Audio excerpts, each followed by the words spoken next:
Welcome to Planet Coaster 2, and welcome to the Hanseatic Dreamland, a brand new project in Planet Coaster 2.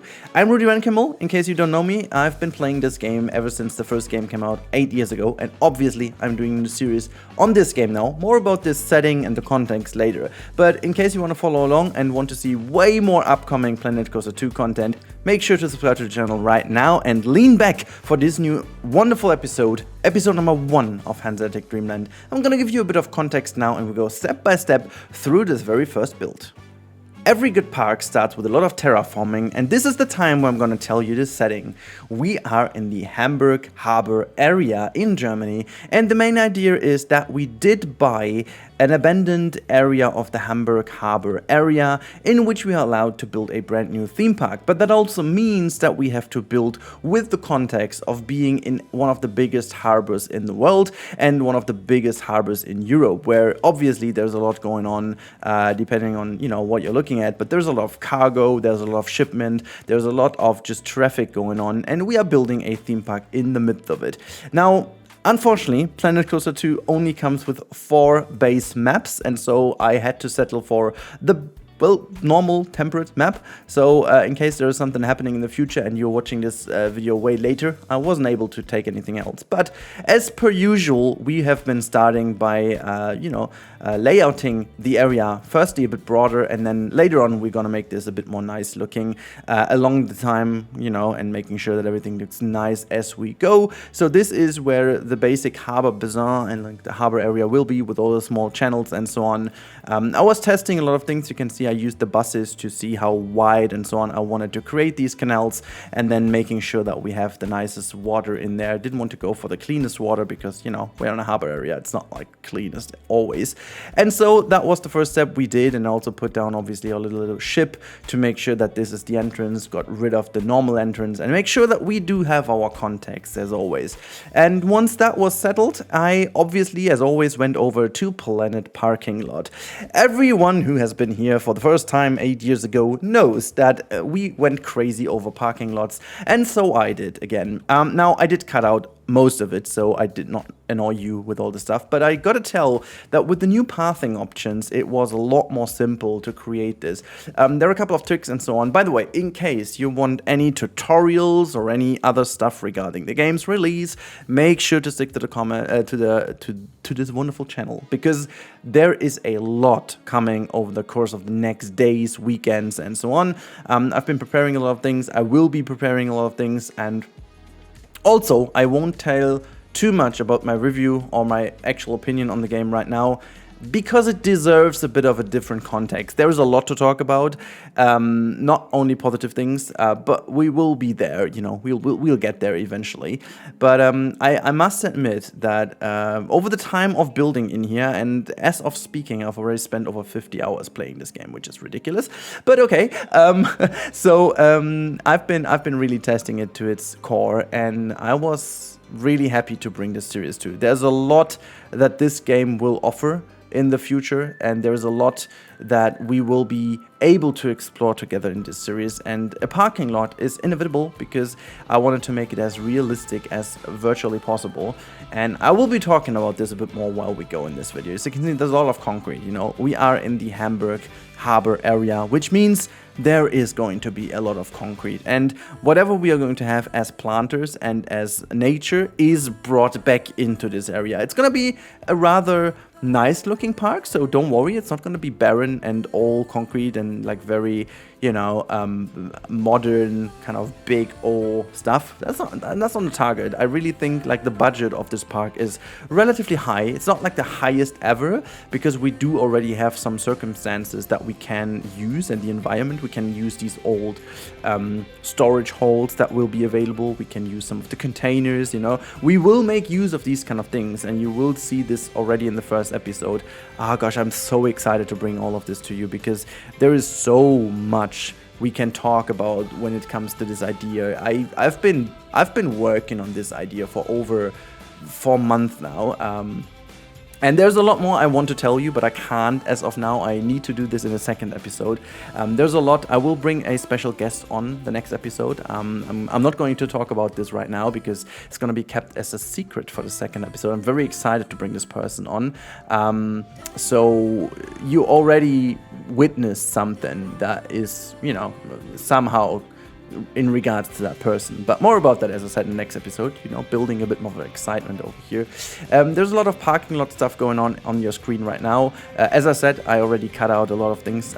Unfortunately, just mentioning that, the barriers I have hidden in here later on simply don't work, so people still kind of glitch through it. I'm still kind of trying to fix that. Oh, and I must admit that as of recording, this is still the early access version of the game, so the day one fixes and so on will not be included. So if any of these things will be visible, this is because I'm recording way ahead of time, and this is why all of it is in here. So when I have been doing most of the groundwork for the parking lot, it was time to move over to the star of the first episode, and that is the coaster. Now, you will see that the layout of the coaster is different, very different from the one we have on the time-lapse. The reason for that is that the coaster builder is not as easy as I was hoping it was, and I had a bit of a struggle to get this coaster together, and the first version you are going to see on screen right now, and also the other two I built while recording, they were horrible, okay? They were just bad, and so I didn't include any more of the footage, but we are going to talk about the footage in a bit, simply because we need to just talk about the coaster. So from the very first second, I wanted to have this little lake in the middle, and I gotta tell you, and we'll see that in the real-time part later on, it is insane how much the new pathing tool adds to the potential that this game now comes with. And you will be hearing the word potential a lot of times during the upcoming days, and in general, again, if you're watching this video way later, hopefully this is going to be a start of a big series, so maybe you're watching this video a lot later, so if you're watching this later, put down a comment down below. But during the first days of this game's existence, you will be hearing the word potential a lot of times, and we are getting there. However, a lot of potential was also this offering this layout. Now, the idea I had, I wanted to go into this layout with a launch coaster. That was definitely the idea I wanted to have, because we are working with an area that I didn't want to build like a super high chain lift, you know, blocking the views and stuff. I wanted to have something that can keep relatively low to the ground to offer a good view to what will be behind, and you've seen that from the thumbnail, hopefully. There's going to be a big older looking hall, like one of these typical Hamburg harbor halls. Like, I don't know if you guys have ever been to Hamburg, but like, as Hamburg being one of the biggest harbors in the world, it's kind of like, there's one very interesting fact about Hamburg. Hamburg features more bridges than Venice does, for example, which is always very surprising to people. But like, it's a huge area with a lot of water, with a lot of channels, and for example, there's also like the miniature Wonderland, which I guess most of you guys potentially know as being in this niche kind of theme park, kind of building miniature stuff area here. You potentially will know, and they are also in one of these big old brick buildings. Like, this Hamburg harbor area has been existing for a lot of years, and has, you know, withstand a lot of times, and this is also why they have not only these typical very modern corrugated steel or metal halls, which we'll see throughout the series quite a bit, but they also have some very steady brick buildings, and this is what we are going to feature as a main building in today's episode. You can see this is the first layout attempt I went with, and again, it was a bit of an odd one, but the same issues as in the first game unfortunately still exist when it comes to smoothing. I mean, it's been improved by giving us the chance to, you know, use different smoothing methods, but you still struggle the same way as you did in the first game. The result will be better, a lot better, but still. We need to talk about coasters, but we don't do this in this video. I want to keep this video kind of clean of most of the stuff we need to talk about, because it needs a different environment. Just that, okay? Now we're gonna talk about building, and oh boy, do I have to say a lot about this building in this game.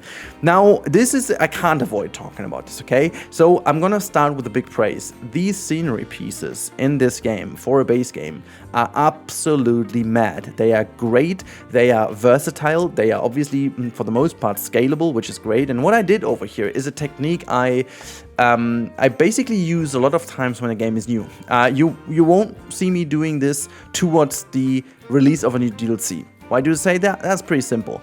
The more you play this game, the more you get used to the pieces, you know where they are in the menu, and you don't need to put them down on the ground. You know where they are, and you will relatively quickly go and use them in the way you have learned them to use. But the more you go to a DLC, that means the more used you are to the pieces existing, and then when the DLC drops and brings in a whole bunch of new pieces, that's been the case with the first game and also with Planet Zoo, you need to learn from anew, because some pieces will replace other pieces you've abused in the past to create something that wasn't possible.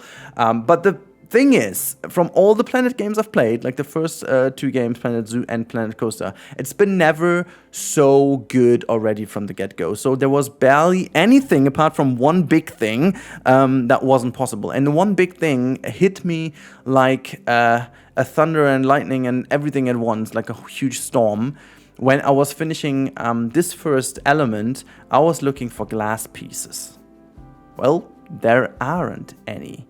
And that is a huge potential missed over here. This is a huge issue. I have already addressed that. I literally addressed that, I guess, 6 hours after I've been receiving the code for the game. I've already been dropping a big mail to Frontier, which included that fact that we don't have glass pieces. And it's like, hold on, you can't give us a game again for the 3rd time in a row. Or I think Planet Zoo did have glass pieces, but Planet Coaster also didn't have glass pieces at the beginning, which was crazy. But the problem is, and we're getting there in a second, the problem is that this is even more problematic and frustrating because the rest is so good. Like, the pieces in this game from the themes are so freaking good. You can see I'm building a very typical Hamburg-ish harbor area build here. It's like it's a typical architectural style that isn't anywhere located in the ones we have. You know, it's not a Viking build. It's not a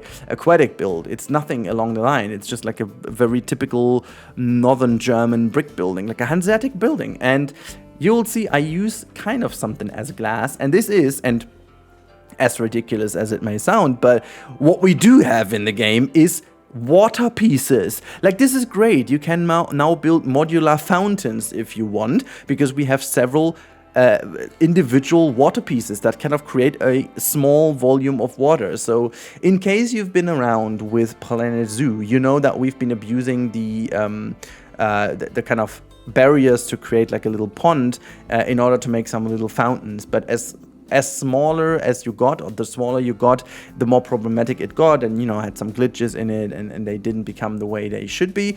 And so at the end of the day, we had some struggle to create specifically smaller ponds and smaller water features, smaller fountains, for example. And it's super great to have these pieces, and as you can see, they also work kind of as windows. I don't recommend that because it's gonna be destroying your performance. Again, this is one of the things I also communicated to Frontier. I mean, they're not meant to be used as glass, obviously, but like, I wanted to have a building that has glass windows to bring light in. That's a different topic we need to talk about. The lighting in this game is so improved, so dramatically improved, that building inside of buildings now makes a lot more sense. It makes a lot more fun because it is a lot more fun because it looks so much more realistic. However, this equally makes the whole thing so much more frustrating to not have proper glass pieces, because we've got a lot of window pieces. Don't get me wrong, you can see that on screen right now, the 3 kind of windows I put in the center there, on front of the main entrance build. They are proper window pieces, but they are not transparent at all. So like, they are fully blocking the light. Meaning, if you build like a big hall like I do right now, and you are only using these type of windows, which, you know, technically you can do, but the whole hall would be fully dark then. Which, if you want to do a dark ride, is fine, but if you want to build like a huge storage hall like this, which is going to house a pool later on, at least that's the plan for now, it's going to be a big pool area that's going to go into this one. You just don't need a fully dark environment. You want to have some light casting into it. And yeah, I mean, yeah, again, you know me. If you know me, I do abuse pieces, okay? So that's what we're doing here. We are not using the pieces as they're intended. So yeah, like, if we want to have a new kind of running gag here, I'm using water as windows, okay? That's our new windows as walls. for those of you who've been around, you know, in the first game we didn't have proper walls, and so we used windows as walls. And don't worry, the next couple of episodes will have that as well. I'm using windows as wall again because we don't have proper plaster pieces, but we do have some cool plaster elements as backdrops of windows, so I'm using those. But again, I needed to use something that is transparent, and I need to go a bit more deep into that because it's so freaking frustrating at the same time as great as it is. I tried also getting rid of the glass, you know, just deleting all the glass pieces to ensure that, you know, the performance was not already destroyed in the first episode, which again is kind of typical for me, but hey, who am I to not do it, okay? I need to do that for you guys. So when I did this, obviously I got rid of kind of a block in a way. Like the fact that the water does cast the light similarly to windows makes the whole interior look very cool because it has this a little bit softer light.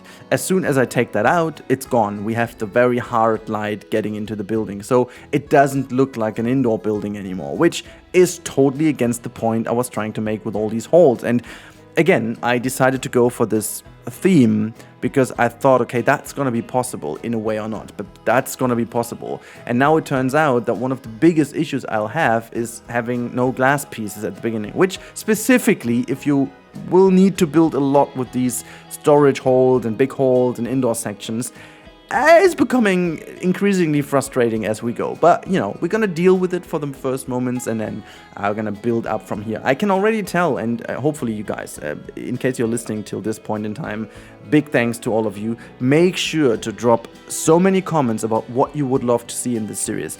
This is the biggest call to action I can ever do. Make sure to give me all of your ideas. Go crazy in the comments what kind of you can imagine doing in here. Nothing is set in stone. I have a good idea for the first couple episodes, but from there on we're gonna tackle this as a community. As promised, I did not forget about that. As promised, all the members of the channel will have a special place in here in the next coming episodes. I have already dropped the most of them in. It's gonna be very funny. The solution I found, I'm quite proud of, I guess. So if you want to become part of this entire series over here, you can become member of the channel. I did actually make this only 99 cents because I'm not a big fan of, you know, making people pay for whatever too much. So in case you want to support the channel a bit more than only subscribing, you can do so by becoming member. There are 3 different tiers. They don't actually differ in anything. I don't like this. I think it's a bad idea to just separate people by how much they want to pay. If you want to support, it doesn't matter how much you want. If you do, I really do appreciate that, and you can become member. So if you can afford more, you can take a higher tier, but it doesn't change from which tier what you get. You get the emojis, you get access to a little sneak peek group on Discord, which I'm gonna feed now a bit more. You know, it's not like I'm not trying to, you know, say I'm super active in there, but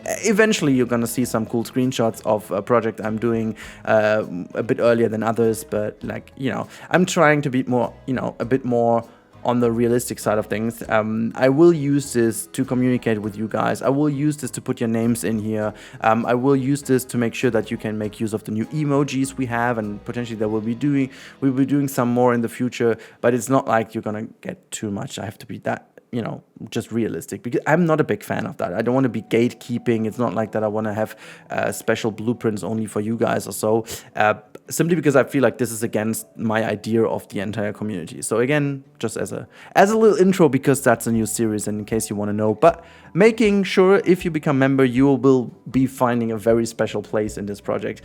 Keep an eye on for that in the next episodes. I do believe it's actually already in episode number 2, so it's not going to be too long. Speaking about this roof over here, I had to think a lot of times about Sylph, simply because he's the master of roofs and custom roofs and spires and stuff like that. And hopefully, Sylph, if you're watching, you're proud of me doing this. That was a pain because, you know, we have to get used to this new building system.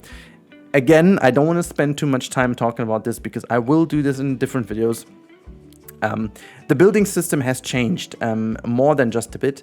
There are a lot of things that we need to talk about. There are a lot of things that, you know, we have to, I don't know if it's learning new about this, but it's like really getting used to is the better kind of explanation over here, and that kept me from being quicker in the first place. Like, I spent, as I said, almost 50 hours in this game already as of recording, and during this time it's not been like that I've been super productive, because I needed to get so many things to learn new. There will be a huge tutorial for this game coming next week. I have already done this, but I thought uploading this now makes not really that much sense, because not everyone has access to the game. So it's gonna be in the release week. There will be a lot of tutorials for you guys, so in case you're watching out for them, make sure to stick to the channel. There's going to be a lot of different tutorials, and our favorite tutorial as well, so it's gonna be great. I had a lot of fun doing this, but in order to make sure I can do a proper tutorial for you guys, I needed to make sure to, learn the game properly. And a lot of criticism I had at the beginning, it's not gone, but it has been softened a little, because there are ways in the game to do certain things now that are unfortunately very different from how we are used to it. So this is a different game. I must say that. A lot more different than I thought it was, but equally it offers a lot more potential. I said that at the beginning. You're gonna hear this word a lot more often. But yeah, so this is the first hall being finished, and it's gonna be looking great. You obviously have seen already a lot more in the intro shots to give you an idea where this series is going, but trust me when I tell you that you've already, looking on your screen right now, there has been more than 20 hours already that went into this project alone. All the different ideas I needed to challenge and do and change the layout. You can see the coaster layout is already a lot different from what you've seen. And then I went over to make the queue nice, because the queue is something we also need to talk about in another video, because that's been part of the pathing. But I'm relatively proud of how the queue turned out. It's been very dense and very narrow, made that in here, and this is what I meant over here. I was trying to get this queue very realistic. The new pathing tool is amazing if you master it. It's not as easy to master as you would think it is. It definitely is a bajillion steps forward from the old one. You can do some very cool stuff over here, as you can see, but sometimes it just doesn't want to, and at some point I was like, okay, I gotta hide this. I gotta hide this pane over here. Hide the pane herald in form of a planter. So I'm gonna put like a little planter over here. The station design will be part of the next episode, so if you're looking out for that one, it's going to be a good one. There's a reason why I needed to put this into the second episode. As of recording this, the station design was already done. I needed to shift things around a little, but I'm very proud of how this all turned out, to be completely honest with you guys, because when you're testing new things and when you're building in this new game, and you can already feel how this will be looking in a year's time, and specifically when you know how the Planet games work. Usually a year later you're looking at your first builds and like, what the heck was I doing? And so this time around I was really trying to nail the look of my main area and making sure that everything looks good. We are going to make this look better and better over time. There will be a lot of things added towards this area as soon as it's possible in the game. I have a very certain feeling that a lot of things will come back to the game that are out of the game right now, but they have been in the first game. Again, more about that in my other videos. I'm just sorry that I'm always referring to those, but I would completely go nuts in this commentary if I would point too much. But just the baseline is there are a lot of things missing in the game that we will be seeing sooner or later for sure, and it's just frustrating that I'm not in right now, but I already planned them ahead because I know that these things will be existing eventually. Yeah, pathing over here is just a charm. Honestly, it's been so easy. As soon as I understood how this all was working, it's been just insanely great to do. Certain things just didn't work out how I wanted it, but then eventually I found a solution to do that, and it is all so fantastic how this all works, and I can just be very happy about how this all worked. It just meant a lot to me that I was able to do certain pathing things I haven't been able to in the past. So yeah, that was great. But again, we are going to talk about this more in dedicated videos. Now it's time to jump over into the game and have a look how it looks. Alright, we are in game, and this is the status after the first episode. Well, actually, you can already see a couple more things that are happening in the next episode, but I didn't want to do too bare bones. So this is the coaster, as you can see, with its final layout. We obviously are going to have a little on-ride in a second.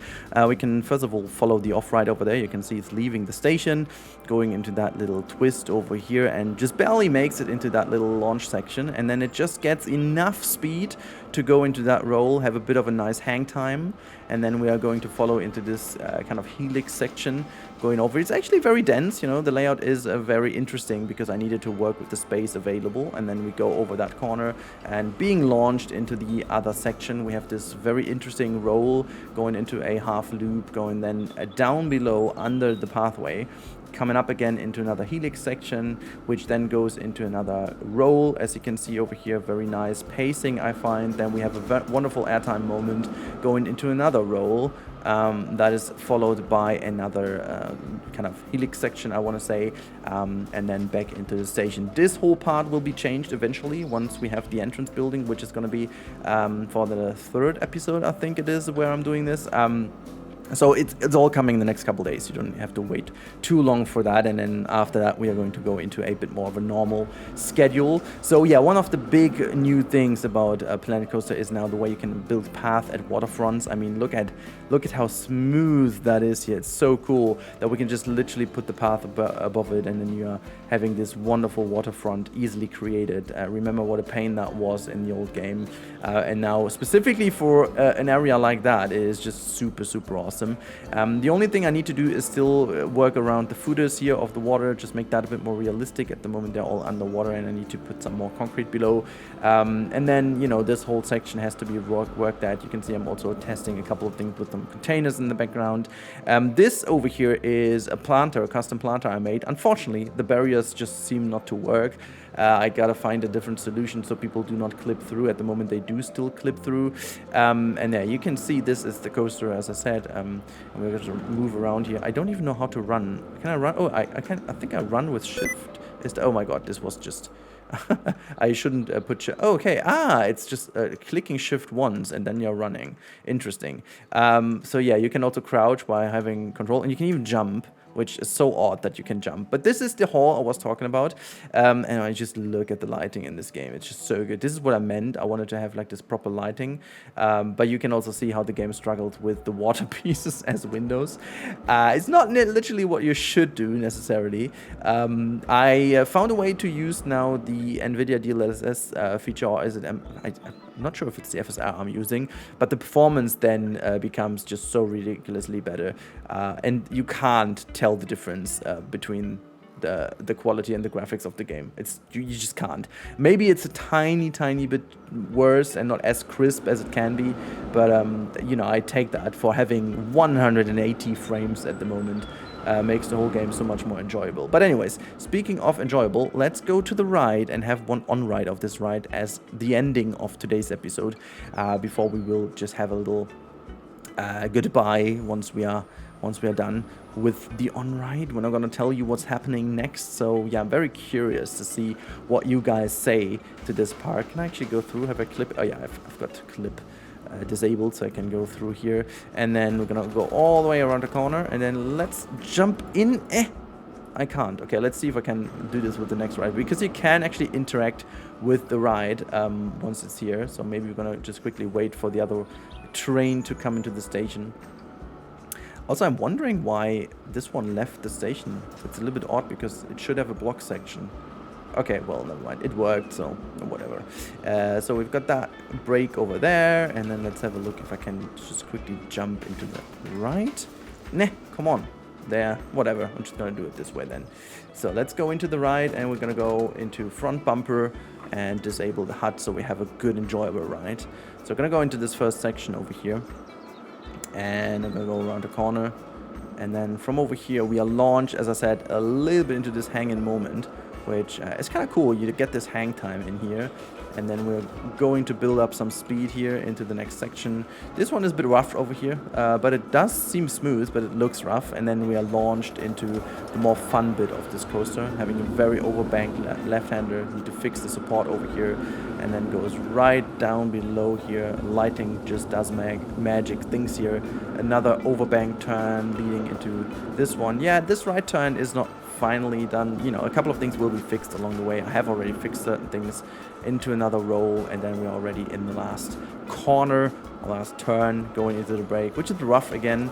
It's not the shaping isn't the most perfect to this last bit, but yeah. So as promised, we're gonna have a little overview at the end of the episode. Look, this is what it is looking like right now, even though as of right now, me recording this is a lot further into the future already. If you join my live stream tonight, we will jump over eventually in a different save, and then you'll see how far I am actually. But we will start with a pool build first of all, and then we're gonna see what we are going to do on this live stream anyway. So try to stream as long as I can today. And yeah, so this has been it. First episode of Hanseatic Dreamland. I hope you guys enjoyed this. I hope you guys are excited for the future of this project. Again, let me know in the comments what you want to see. You can also bring in some storytelling elements if you think like there is maybe a specific restriction in the harbor area or something we have to pay specific attention to. Make sure to let me know what we could do, and also if you have ideas for certain backdrop things. And as soon as the game is there, you can also hand in blueprints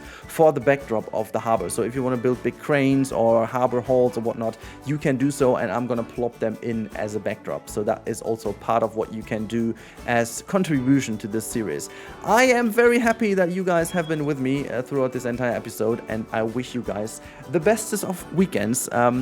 Be strong. There are a couple days left until you can play as well. Until then, I will provide you with a lot of footage, a lot of stuff, a lot of videos, and hopefully you guys have a great time. Thank you so much for watching. Don't forget to subscribe if you haven't already, and I'll talk to you in the next one.